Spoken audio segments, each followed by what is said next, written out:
नमस्कार दोस्तों, मैं आपका दोस्त दीपक मुटेजा। आज चौधरी बंसीलाल जी की 18वीं पुण्यतिथि है। आज उनको सारा देश जो है वो याद कर रहा है। जगह जगह पर उनकी जहाँ जहाँ मूर्तियां हैं वहाँ वहाँ पर जाकर के लोग उन्हें नमन भी कर रहे हैं। आज उनका जिक्र ना हो ऐसा हो नहीं सकता।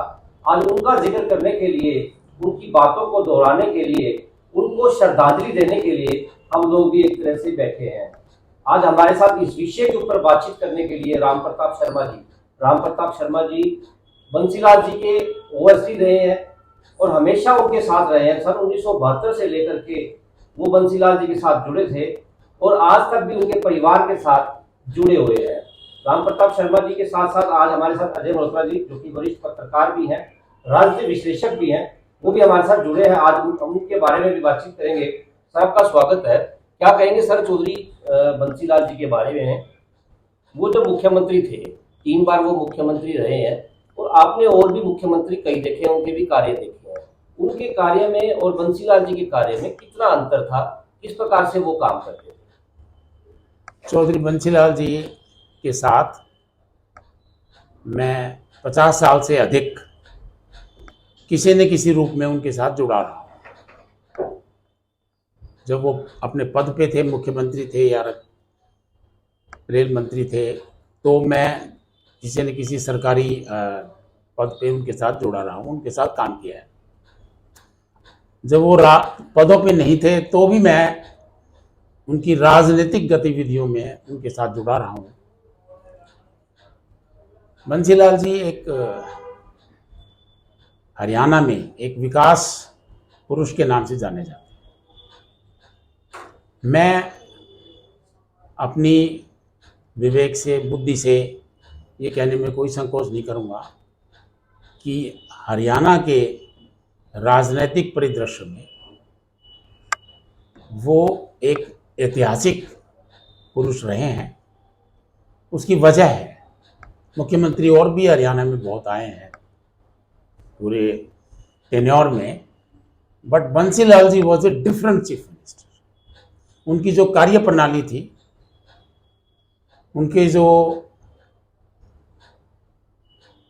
करनी और कथनी में उन्होंने कभी फर्क नहीं आने दिया।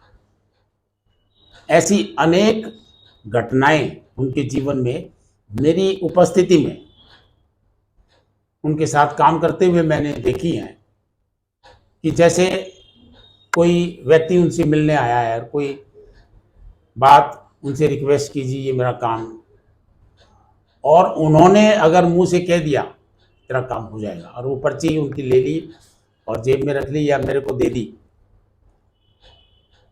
और ऐसा कई बार हुआ कि बाद में मैंने कहा जी ये काम होने वाला तो नहीं है, तो ऐसे कानून के या नियमों के हिसाब से तो मुश्किल, बहुत कठिनाई है इस काम में। तो उन्होंने कहा अपनी सरकार है, आप काम नियम के अनुसार ही करेंगे। और उन्होंने नियमों की कानूनी रूप से बदलाव करके वो बोले मैंने भाई हाँ भर ली उस काम की। गरीब आदमी था, मैंने हाँ भर ली, अब तो ये काम अपने करना है। तो इस तरीके से जो उनकी करनी और कथनी में उन्होंने कभी कोई कमी नहीं आने दी। तो बंसीलाल एक कुशल प्रशासक माने जाते हैं और उनका ब्यूरोक्रेसी पे अच्छा खासा कंट्रोल बताया जाता है। ये वर्तमान के मुख्यमंत्री जो मनोहर लाल जी भी थे पीछे, उन्होंने भी ये बात मानी थी कि विकास पुरुष हैं तो ये बंसीलाल, और एक सख्त प्रशासक थे। तो आप उनके ओएसडी भी रहे, आप डिप्टी प्रिंसिपल सेक्रेटरी भी रहे, आपने उनके नज़दीक से उनके और ब्यूरोक्रेसी के बीच के संबंधों को भी देखा। तो आपको क्या लगा कि चौधरी बंसीलाल क्या खासियत थी कि ब्यूरोक्रेसी उनसे उनके आदेशों के आगे नाचती थी? क्या कारण? मैं ये नहीं कहूँगा कि, लेकिन वो इतने, उसकी वजह ये थी जी कि जो भी वो बात कहते थे ब्यूरोक्रेट्स को बड़ी सोच समझ के कहते थे। और वो ये कहते थे कि मैं मुख्यमंत्री हूँ प्रदेश का, और मैं कोई ऐसी बात कहते नहीं थे नंबर एक जो गलत बात हो या नियमों के विरुद्ध हो। लेकिन ब्यूरोक्रेट को भी ये मौका नहीं देते थे, वो टाइम देते थे, भाई ये काम है कब तक हो जाएगा, 3 दिन में हो जाएगा, भाई 3 दिन में नहीं, इसको तू 1 दिन में करके दे। ब्यूरोक्रेट कहता था सर इतने फंड्स तो नहीं है मेरे पास कि ये काम ऐसे हो जाए। फंड्स की तू चिंता ना कर, वो मेरा सर दर्द है, फंड्स मैं भिजवाऊंगा। इस प्रकार से अनेकों घटनाएं ऐसी हुई हैं जब उन्होंने टाइम फ्रेम में और जो अपने आदेश उन्होंने दिए उनकी पालना करवाई। लेकिन ये विशेष बात है कि अपना पालना करवाने में उन्होंने न तो नियमों की अनदेखी होने दी, न अफसर के साथ कोई बदसलूकी की, लेकिन अपना एक जो उनका एक कठोर तरीका था अपनी सरकार चलाने में और अपने सबॉर्डिनेट्स को डील करने में, वो उनका रुतबा ही ऐसा बन गया था कि अफसर उनके काम को करने में कोई कोताही नहीं बरतते थे। और यही वजह थी कि जो वो आदेश देते थे उसकी तुरंत इसका कार्रवाई। कोई उदाहरण आपने महसूस की, देखा हो उनके साथ कार्य करते हुए किसी काम को लेके? अनेकों बार ऐसे किस्से हुए हैं साहब। जैसे मैं सेक्रेटेरिएट में रहता था, मैं उनका ओएसडी था, तो बहुत से ऐसे जैसे किसी अफसर की कोई बदली है या ट्रांसफ़र है या जिले का कोई विकास का कार्य है, तो वो डिप्टी कमिश्नरों को या उस महकमे के सेक्रेटरीज को एक ऑर्डर करते थे कि भाई ये काम आप मेरे को 2 घंटे में, 3 घंटे में, 4 घंटे में, उनको टाइम फ्रेम हमेशा रखते थे। मुझे बताओ, शाम तक बताओ, कल सुबह तक बताओ कि ये काम है, ये कितने दिन में हो जाएगा। तो अफसर को पूरा मौका देते थे, टाइम भी देते थे, भाई तू अपना आर्थिक तौर पे सारा इसकी स्टडी करके मुझे बता। तो अगले दिन या शाम को वो बताता था। तो काम की मॉनिटरिंग वो खुद करते थे? किस प्रकार से उनकी वर्किंग देर शाम कब तक वो काम करते थे? क्योंकि जैसे यह माना जाता है कि शाम को कम काम हो पाता है, तो मुख्यमंत्री रहते हुए या रक्षा मंत्री रहते हुए वो देर शाम उनके बारे में ये कहा जाता है कि वो देर रात तक बैठते थे, काम करते थे। तो ऐसे क्या? वो बड़ी कांस्टेंट मॉनिटरिंग करते थे, बहुत कांस्टेंट। कोई भी काम होता था, मैं एक उदाहरण छोटा सा देता हूँ आपको। बहुत छोटी सी बात है लेकिन बहुत बड़ी भी है। हमारे नया बाजार की सड़क बन रही थी एक बार भिवानी में। उनका एक पर्सनल वाकिफ एक वकील था, तो उसने चौधरी बंसीलाल जी को फ़ोन किया एज मिनिस्टर कि सर मैं मेरे घर में ऐसे, मेरे घर के बाहर सड़क इतने महीनों से बन नहीं रही प्रॉपर, रोड़े पड़े हैं। उन्होंने एससी भिवानी से बात की। एससी ने कहा सर ना, वो तो सड़क तो कंप्लीट से हो गई, कंप्लीट हो रही है जी, तैयार है। उन्होंने चौधरी बंसीलाल जी ने उस आदमी से फ़ोन किया, भाई वो एससी तो ये कह रहा है कि काम कंप्लीट है। ना सर कंप्लीट नहीं है, आप तसल्ली करवा लो, काम ठीक है। फिर उन्होंने एससी को रात को 10:30-11 बजे ये कहा कि तू झूठ बोल रहा है, काम मौके पे नहीं हुआ है। और वो अफसर उस वकील से जाकर के मिला और उसने उनसे कहा कि मैंने थोड़ा गलत कह दिया। तो फिर वो ऐसे वो मॉनिटरिंग करते थे रात को 11 बजे तक।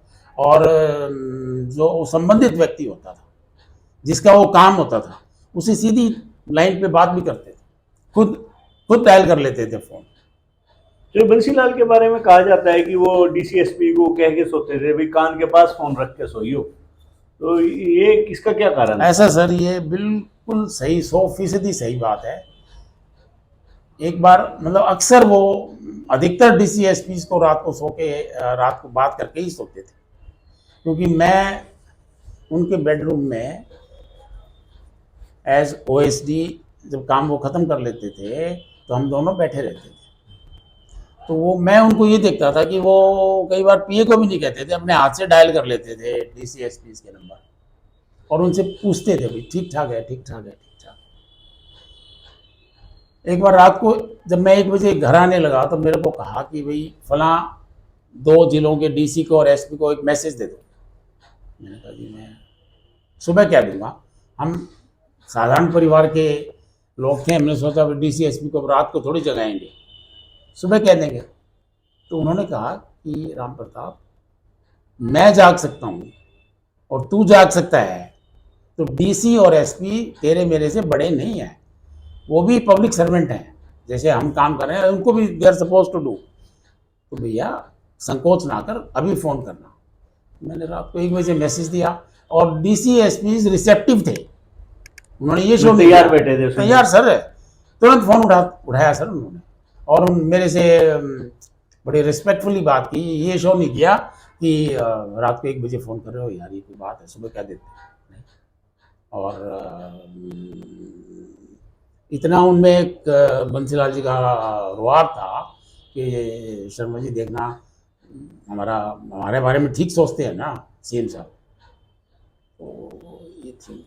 उनको विकास पुरुष क्यों कहा जाता है? क्या विकास उन्होंने हरियाणा के अंदर ऐसा किया था कि आज पूरा हरियाणा उनको याद करता है? पूरा हरियाणा यानी पूरा देश उनको याद करता है। जब वो रक्षा मंत्री भी थे तब भी इस प्रकार से छोटी सी बात भी रोज सुनने में आती थी कि जब वो प्लेन में सफर कर रहे थे तो वो भी लोगों से पूछते जाते थे कि कोई समस्या तो नहीं आ रही। मैं उनके साथ मैंने हवाई जहाज में सफ़र किया कई बार, जब वो सिविल एविएशन मिनिस्टर थे। तो जब भी वो ऐसा सफ़र करते थे तो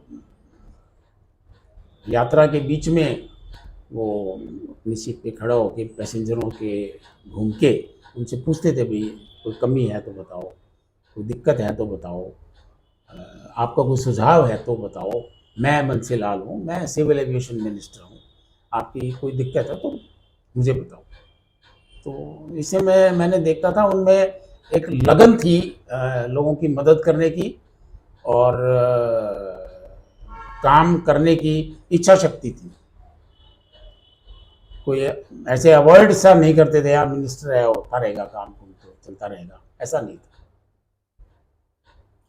तो बंसीलाल के बारे में कहते हैं कि बड़े कड़क प्रशासक थे, परंतु जो उनका एक आम जीवन था, जो एक प्रशासन से हटके या मुख्यमंत्रित्व से हटके परिवार के साथ, दोस्तों के साथ उनका कैसा व्यवहार रहता था? एक बहुत नेक इंसान थे, वैसे बहुत नेक इंसान, और एक ईमानदार पॉलिटिशियन। नेक इंसान मैं इसलिए कहूँगा कि कितने ही लोग उनसे मिलने के लिए आते थे और वो अक्सर ये सोचते थे कि ये लोग इतने क्यों आते हैं मेरे पास, डीसीएसपी अगर काम कर रहे हों तो मेरे पास नहीं आने चाहिए। इसलिए वो लोगों की बातों को ध्यान से सुनते थे। और मान लीजिए जेनविनली को गरीब आदमी है या उसका काम बहुत सही है, तो तुरंत जो हमारे जैसे लोग जो उनके साथ उनके सहायक के तौर पे काम करते थे, तो वो कहते थे भाई ये काम शाम तक हो जाना चाहिए, इसको तकलीफ नहीं होनी चाहिए और दोबारा मेरे पास नहीं आना चाहिए। तो हम भी उनके स्वभाव को देखते हुए इंश्योर करते थे, उस काम की मॉनिटरिंग करते थे कि जो आदेश उन्होंने दिए वो काम हुआ या नहीं हुआ। बहुत से ऐसे मैटर्स थे जो आम आदमियों को उन्होंने कामों को किया है उस तरीके से, चाहे सड़क का काम हो, चाहे नहर के पानी का काम हो, चाहे बिजली का काम हो, चाहे हॉस्पिटल में कोई तकलीफ है। एक छोटी सी घटना वैसे मुझे याद आती है, हम वो चीफ मिनिस्टर थे और मैं उनका ओएसडी था, हम चंडीगढ़ से भिवानी आ रहे थे और ये civil hospital Bhiwani under construction था। इसकी 4 मंजिल बन रही थी और ऐसे पैड लगी हुई थी, ऐसे जीना भी नहीं बना था। 3:30 बज गए थे, हम भिवानी पहुंचे तब तक। रात की या सुबह? सुबह के 3:30 शाम के। तो जब घर के पास आए तो तब उन्होंने कहा, राम प्रताप ऐसा करते हैं एक बार हॉस्पिटल और चक्कर मार आते हैं, तो शाम को नहीं आना पड़ेगा, अभी लगे हाथ हम चक्कर मार के। मैंने कहा जी खाना नहीं खाया आपने, खाना खा लो फिर हॉस्पिटल चल पड़ेंगे शाम को 5 साढ़े 5 बजे, तब तक मैं ऐसी वैसी को भी कह दूंगा, वो भी आ जाएंगे। बोला राम प्रताप, देखो जो उन्होंने शब्द कहे वैसे बड़े मार्मिक शब्द थे। बोला राम प्रताप, ये जो कलम है ना अपने पास, ये भाई बहुत कच्ची कलम है, आज है अपने पास, शाम को रहे कल रहे ना रहे, तो ये कोई चीज़ कल पे पोस्टपोन ना करो, आप आज ही चलेंगे। और एससी को फ़ोन कर दे या उनका जो सरकारी पीए था उसको कि भाई एससी को कहो आ जाएगा यहाँ है। और आप वो उस उम्र में 4 मंजिल बिना सीढ़ियों के उस पेड़ के ऊपर चढ़ के तुरंत सारे हॉस्पिटल का मुआयना करके आए। फिर ये रेलवे स्टेशन बन रहा था उस वक्त, जो वो रेल मंत्री थे तो उन्होंने रेलवे बनना शुरू हो गया था ये। लगे आप तो भाई राम प्रताप खाना तो बाद में खाएंगे, स्टेशन का और राउंड मार लेते हैं, हम घर पहुंचेंगे शाम को 4:30-5 बजे। तो ये उनमें मैंने देखी कि कोई उनको मॉनिटर थोड़ी कर रहा था, वो देश का प्रधानमंत्री थोड़ी उनको मॉनिटर कर रहा था, या वो चीफ मिनिस्टर थे, उनके ऊपर तो कोई था नहीं यहाँ। लेकिन उनमें स्वतः एक ऐसी इच्छा शक्ति थी कि भाई मैं चीफ मिनिस्टर हूँ, मेरी बड़ी कच्ची नौकरी है। अक्सर कहा करते हैं भाई अपनी बड़ी कच्ची नौकरी है। जिस प्रकार से आज हम बातचीत कर रहे थे स्वर्गीय चौधरी बंसीलाल जी के बारे में, चौधरी बंसीलाल जी की आज 18वीं पुण्यतिथि है, उन्होंने किस प्रकार से हरियाणा को विकास की डगर पर पहुंचाया था। आज हमारा पहला पार्ट था, इसका पहला पार्ट आज समाप्त हुआ है। आपको हमारी वीडियो पसंद आई है तो जरूर आप चैनल को सब्सक्राइब करें, लाइक करें और शेयर करें। नमस्कार।